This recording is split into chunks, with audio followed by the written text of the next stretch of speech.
Hello, and welcome to this episode in which we're going to look at changing and adjusting our preferences. This ranges from allowing negative keyframes to even how much memory Blender can use. So let's not waste any more time and jump straight into it.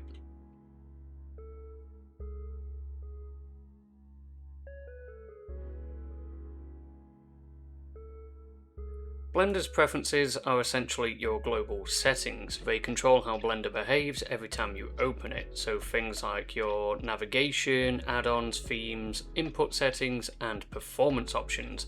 If you've ever opened Blender and thought, I wish this behaved differently, chances are the solution lives in the preferences. In order to access preferences, all you have to do is basically come over to where it says Edit along the top bar, press that, and then Preferences should be at the bottom next to this cog icon. Alternatively, you could also open it using Control, comma.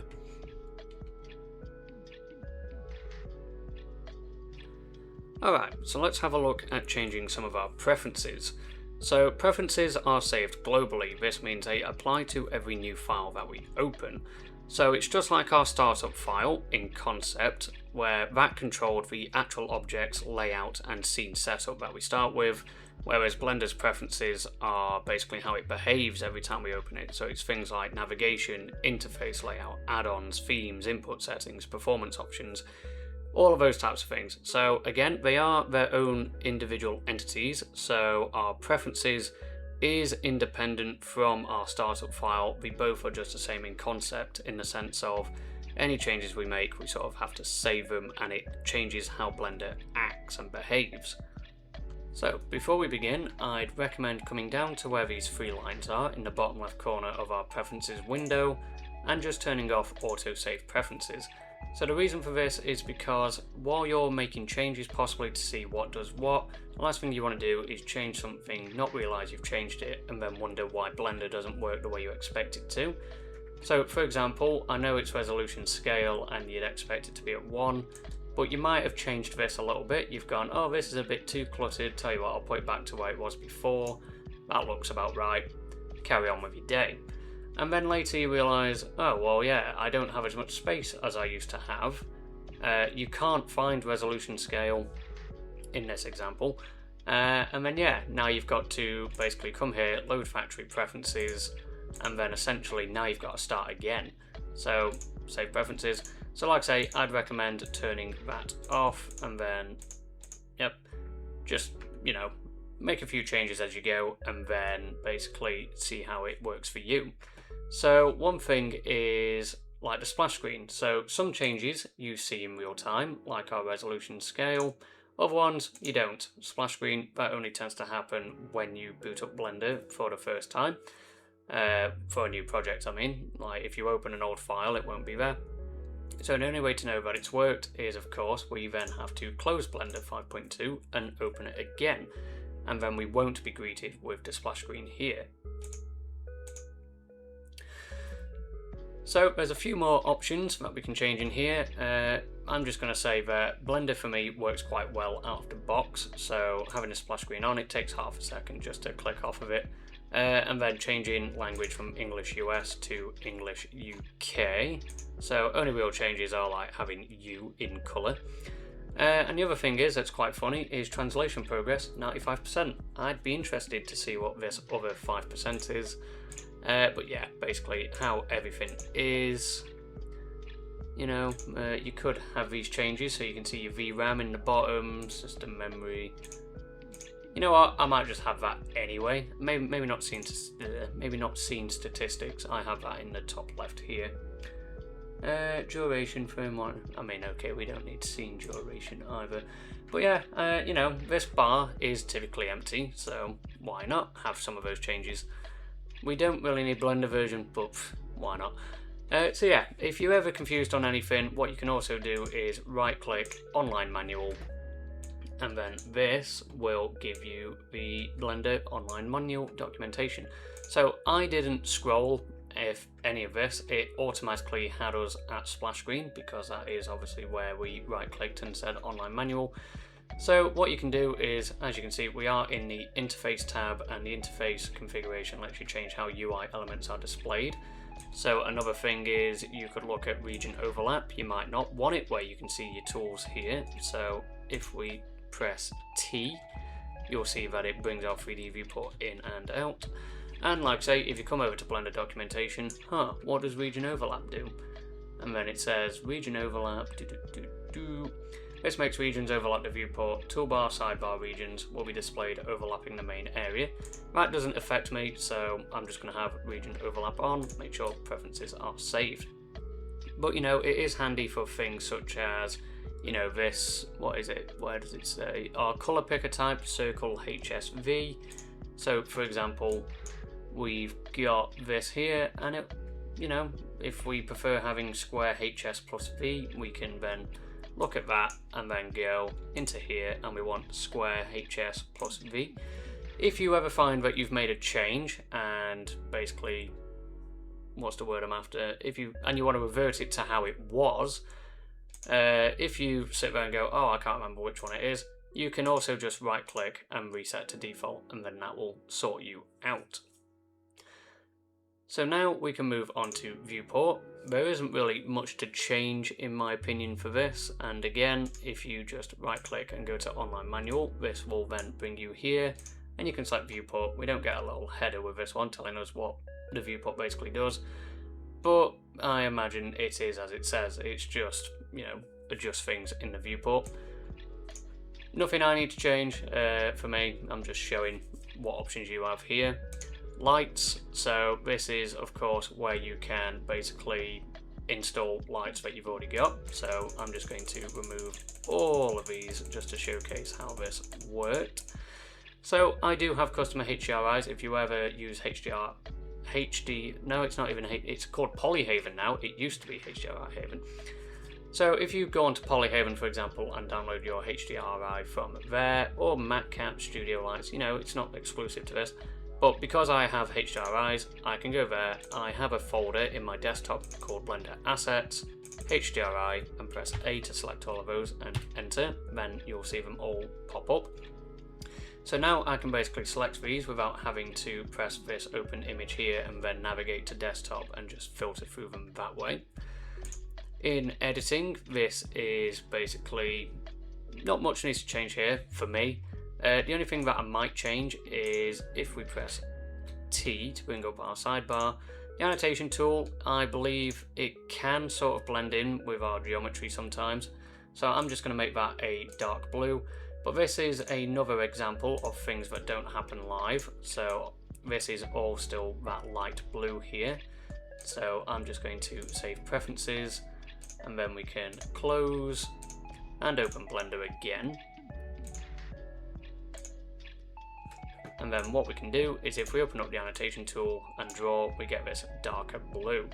So you can obviously just come up here and go, I want to make that one white. And then if you make a new layer, or should I say, yeah, you make a new layer here and then you sort of go, okay, that's blue, but then this one is green. But it's just nice to not have to do that, if you know what I mean. And then just to show you in editing, these preferences control how several tools will interact with your input. So that's, for me, that's the only one that I realistically change. Animation, the only one I change on here is to allow negative frames. So when I'm making sort of like rain simulations and things like that, it's ideal for the simulation not to start at frame 1. I want it to sort of already be raining at frame 1. So for me, that is handy. And another one is I am forever changing my interpolation for animation from Bezier to linear, or Bezier. So I'm going to put that to linear as well, save preferences, and then basically, yeah, they're the only ones. Get extensions. So for this, you can either, you've got one of two options. You can either continue offline, and then like it says, you have to install from disk, or you can allow online access. I don't believe that Blender is, you know, nefarious in any way, assuming that's the right word. And of course, we can get updates for our add-ons here. So for example, I use screencast keys quite a bit. I also downloaded time-lapse. So the way that it would go normally is if we had offline access, we would basically find our extension or add-on that we want on the Blender website, scroll down and then click get add-on, and then we can either download it or we can drag and drop like that. And then, yeah, I've already got this one installed, so basically that is how that one goes. Add-ons is basically I'm not going to say it's another version of extensions, but basically add-ons is where our extensions then go when we've installed them. So for example, I don't think we have, oh yeah, we do have loop tools. So we've got loop tools here, but we can enable it or disable it through the use of our add-ons. So we can enable it there, and then it will appear in my right corner somewhere down here. Save preferences. Why is this now being... it's because we have to go into edit mode. There we go. And then edit. It's there. Turn it off. Not there. So yeah, again, save preferences, and then we'll come out of edit mode for a moment. Themes. So this is where you can download themes that other people have made, or you can change your interface. So again, I quite like Blender as it is. There are some really ugly ones. I'll see if I can quickly grab some, even though that's not what we're here for. So yeah, if you come to this blenderextensions.org or extensions.blender.org, and then come down here, you can even upload your own. And honestly, there are some heinous ones that you can see on here. So themes, so these look pretty cool. So if we were to click themes, it's kind of going off topic, I imagine, but as you can see, we've got there, genuinely disgusting. Why would you want that? And it's had 10,000 downloads. So yeah, these do exist. I'm glad that Blender went into dark mode. I imagine it is a lot easier on the eyes. There you go, one that's inspired by Windows XP. So yeah, if you find that you want a bit of personality with your theme, then this is where you can download them.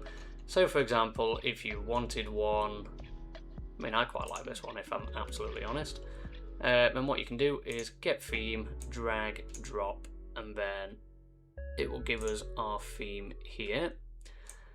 So I have got other videos where we go over add-ons and themes, they specifically go into themes, because if you turn around and go, actually I don't want this theme, I want to go back to Blender Dark, you can just simply click that, and then again we'll save our preferences. But yeah, I might tell you what, for the rest of this video, no, it's not worth changing that. So we've got our asset libraries, don't need to change that. It's more things like these that you might be changing depending on if you're on your laptop, for example, so you might want to emulate the number pad.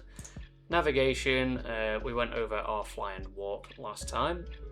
Again, I tend to keep these as they are. Key map, if you find that you're not happy with Blender's sort of shortcuts, you can go to industry compatible. I got lost within 2 seconds. I have used Maya in the past, completely lost myself. So you can also change what you want if we find something. So scroll at activate, you can change it to, right mouse, I imagine, something like that. But I don't want to mess with anything and then figure out, oh, well, what was that originally? Actually, I wonder if... Yeah, so you have to be careful because every time you reset to default value, it's not guaranteed. So at least we have the restore button now. So, that puts it back to left mouse. So if I press this and I want it to be Y, there we go. So now our scroll at activate is Y on the keyboard, but I'm just going to, in fact, what does that one do? So I imagine restore does every single one. Whereas obviously if we just press this key here, we'll just revert only that one. So that's how you can change your key maps if you basically want to change Blender's shortcuts and everything to how sort of you'd use them, I suppose. It's more system, like I say, but I personally do. So for example, undo steps, if you find that you're forever undoing stuff, 256 might be excessive. Obviously, I imagine it does depend on your RAM that you've got. So I've luckily got a 64 gig. So yeah, 256. I'd hope that doesn't sort of go too far back.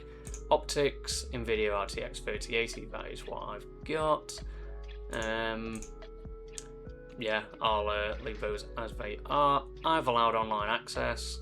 because another thing with online access is if we just come down here and open up our asset browser. So with Blender 5.2 we've been given some models and materials and things like that, and of course if we don't have them packaged in a sense, we have to sort of download them. So if we wanted this eye realistic, oh dear, that's that isn't ideal. What about our shading materials? So I have downloaded some of these materials. I haven't downloaded all of them, although it would come across as though I have. That is very strange. I definitely haven't downloaded all of these. Maybe I have. That's wild. Yeah, models. Make the asset available without internet access. Well, I'll have to look at that at some point.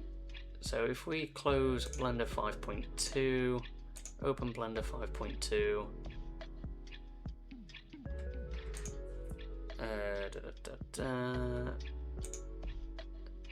asset browser, models, eye.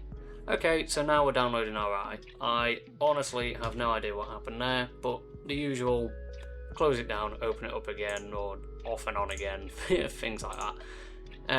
I didn't change it. Save this down.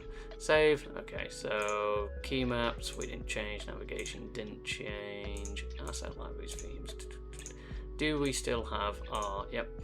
Alright, cool. So sorry about that. That was a massive sidetrack. So where's our undo steps? So max that out. Save.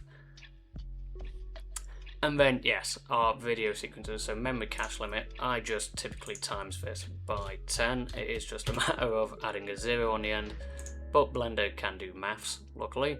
Sound, if you ever do that. I've never used sound, personally, in my Blender, so save and load. So this might be where you want to use your autosave. So autosave every 1 minute for me. 2 minutes might be a bit long depending on what you're working on. Auto run Python scripts, I'd always recommend keeping that off, especially if you download things online. So the last thing you want to do is download someone's model and then it automatically runs a script and then now you've got a virus. It can happen. So personally, keep that off. But yeah, save version, recent files, save modified images, ask every time. I tell you what, I might put that to always save. That is one of the things that I used to suffer from. It was if a sort of mask wasn't saved, then you'd have to redraw it. So it was kind of, but yeah, always save, actually. That is useful. And then file paths. Yeah, so that covers preferences. So, yeah, I mean, I know we didn't go in depth with absolutely everything, but like I say, if you basically want to inquire about something, you can just right click online manual, and then what we've got is, you know, system, for example. System section allows you to set graphics card options, memory limits, and sound settings. You can scroll down. So I think in the previous video I mentioned about optics and CUDA, and I'm fairly certain that is dependent on your, I think they're both for NVIDIA, and then one of them is Apple.